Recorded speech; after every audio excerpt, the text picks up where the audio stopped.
They appeared in front of the television cameras on opposite sides of the world and with opposing claims. Amanda Knox, convicted for the second time along with ex-boyfriend Raffaele Sollecito of the murder of the British student Meredith Kercher, told a US network that she would fight, quote, until the very end against being returned to an Italian prison.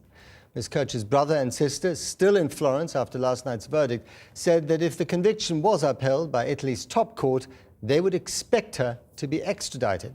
Our international editor, Lindsay Hilsum, has this report.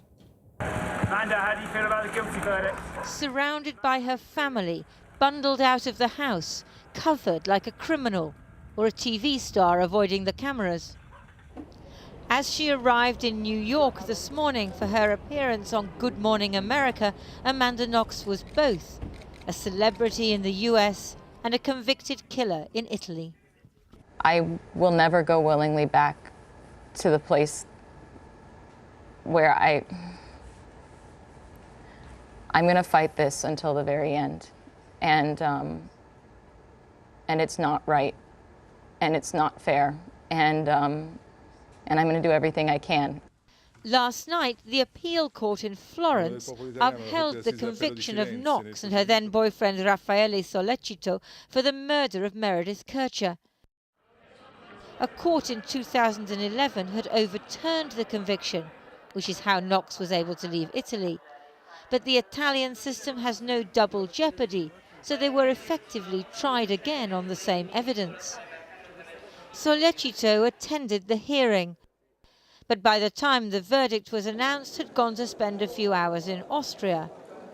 Today he returned to Italy, where his passport was confiscated, but he won't be imprisoned again unless and until this conviction is upheld by the Supreme Court.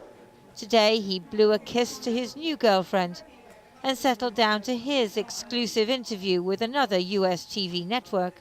There's no way to prove anything that is completely out in the air. It's nothing real. And on the real world, there's no basis to say that I'm guilty. Little comfort for the Kercher family, so often forgotten in this tabloid saga. No matter what the decision and when it is finally upheld or not, nothing's of course going to bring Meredith back. Nothing will ever take away the horror of what happened to her. The best we can hope for is of course finally bringing this whole case to a conclusion, and a conviction, and everybody can then move on with their lives. And you do have a lot of people that are supporting you, family and others. Today, Amanda Knox presents a careful, demure image, a contrast to the foxy, noxy sex kitten creature of the tabloids. If her conviction and 28-year sentence is upheld, the Italian authorities will call for extradition. Her aim now, surely, to keep the American public on her side.